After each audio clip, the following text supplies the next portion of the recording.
Hey, my tuber brothers and sisters, I've got a rather unique artifact for you today. An intact, no kidding, fully hafted scraper.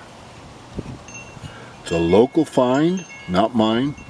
Young kid found it, about 7 years old. Was out rock hopping in an area that had a whole bunch of little holes in rocks that just went in there, a lot of bird nests and stuff like that.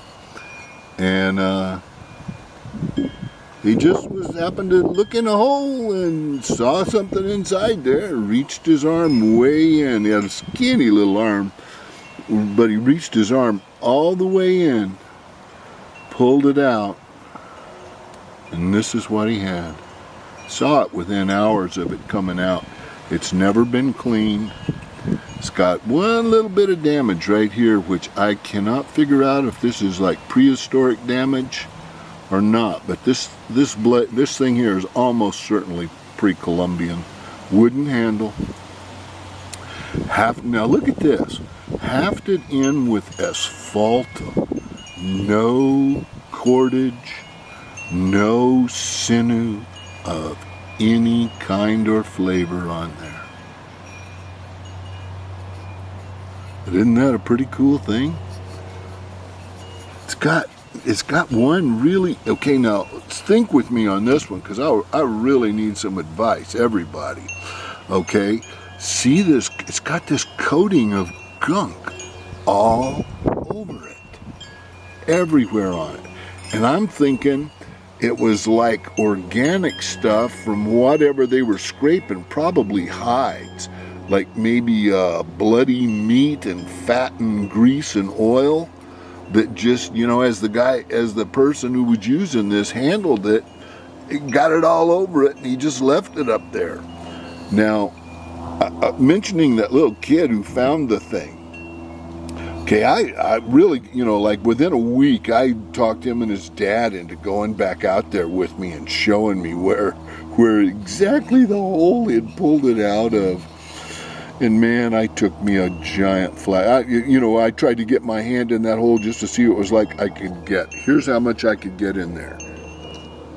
About halfway down 3 fingers, and my big old fat hand stuck. I mean, there was no way those meat paws were gonna get in there.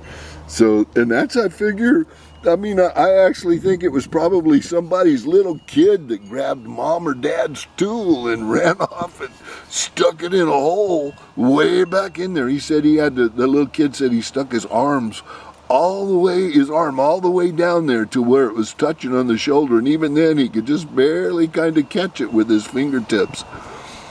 So I have a feeling it's possible that, you know, some little kid grabbed his dad's tool or mom's tool and took it out and stuck it in a hole, then couldn't get it back out himself, didn't tell anybody. So there it sat for, I don't know, at least 300 or 400 years, maybe 1,000, maybe 2,000, who knows.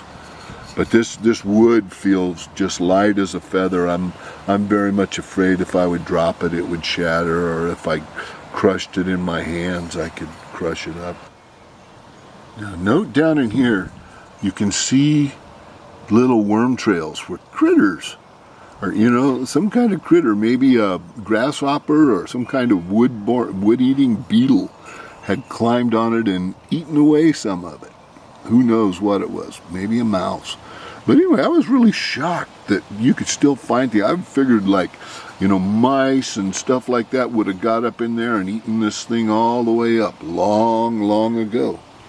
And it's got some kind of a strange thing going on down here. It's like almost a ring, like maybe they had it tied on somehow to a thong on your wrist or something, the way I have one on my camera right now. So if I drop this camera, it doesn't fall far, and it doesn't fall on top of my cool stuff down there and break something. Oh, by the way, it's 8 inches and change long. Okay, here's my bones and whatnot collection here. Most of these things I found, a few not. I'll mention what they are. I'd like to show you here for anyone that wants to hang around this long. Now here's my prize. It's a bone awl. It's made from the foreleg of an elk and it's over a foot long.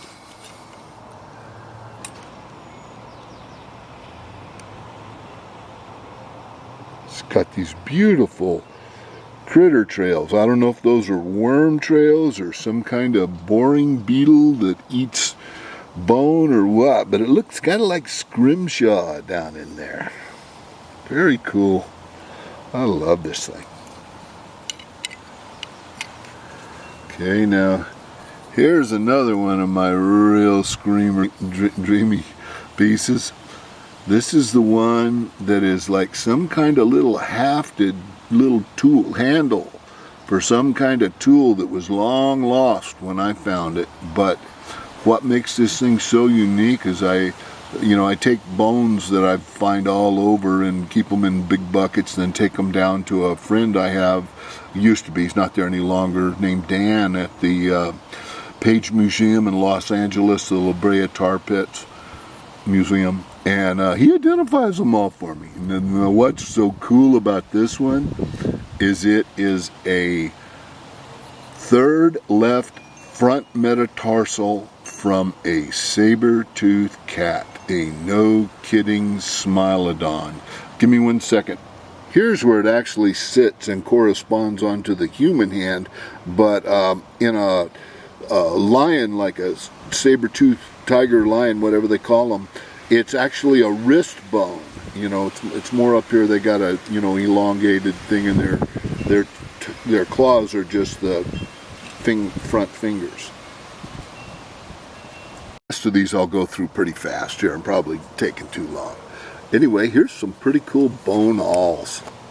There's the place I found this big guy here was famous for spitting out little bitty awls like this. So when I found it, I thought it was just barely sticking out of the ground. The little broken area that you can see right there was sticking out of the ground between the two ruts of an old farm road. And I thought, oh, that may be one of these things here that I'd found earlier. And so I thought, well, I'll dig it out. And I started digging it out. And the more I dug and the more I dug, the deeper and longer it got. And I finally, eventually gave. All I had on me was a car key to dig with. And I eventually gave up, went home, got better stuff, and snuck back in there. I wasn't even supposed to. I didn't have permission to hunt in there anymore. I used to, but the place changed hands, but nobody ever officially told me I didn't have permission to hunt anymore. So I thought, well, I'm good. I still got a note giving me permission the first time I get caught. Now here's a few more things from there. Now, most people won't recognize them, but they have a very unique little tip on them. See that little tip that angles off to one side? These are tiny Finnish pressure flakers made out of rabbit ribs.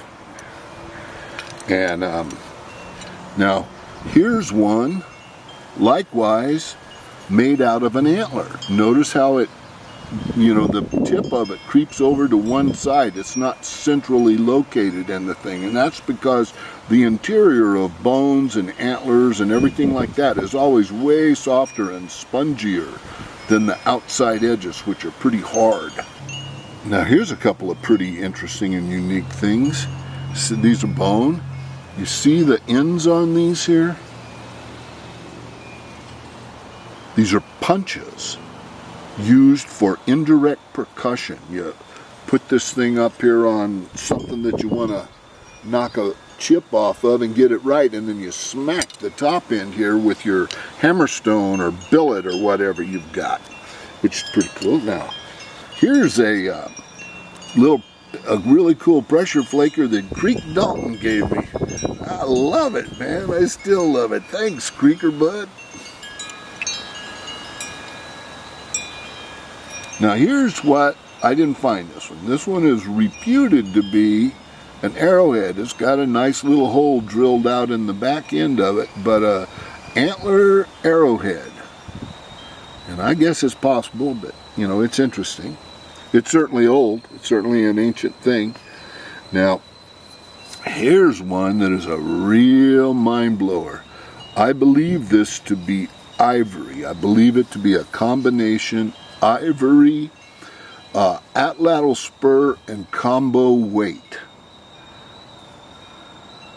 I need to draw a picture of it and show you how I think it would have gone in there. But anyway, you see that little tip right there? Ask Great Basin Man and Thule Dude who find the acorn style version of these things here, and snakeheads, if that isn't just exactly the way a tip on an atlatl spur looks right there. Okay, got one more, a couple more here real quick. Here is a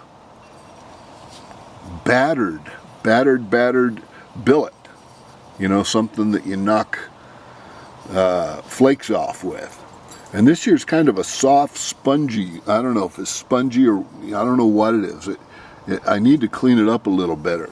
I suspect it might be ivory as well, because it's softer. And ivory is known for being softer, grabbier. It's hard and heavy, but it's also soft enough to be grabby. So when you smack your piece of flint with it, it doesn't slip. It just grabs right at the spot you hit. So you can control your flakage on it a whole lot better. Now here's a really unusual thing in that it is fossil. It is fossil. Dude, I wonder if this could be ivory. Well, at any rate, it is whatever it is. It's hard and really heavy, and it's had a chisel tip ground into the tip of it.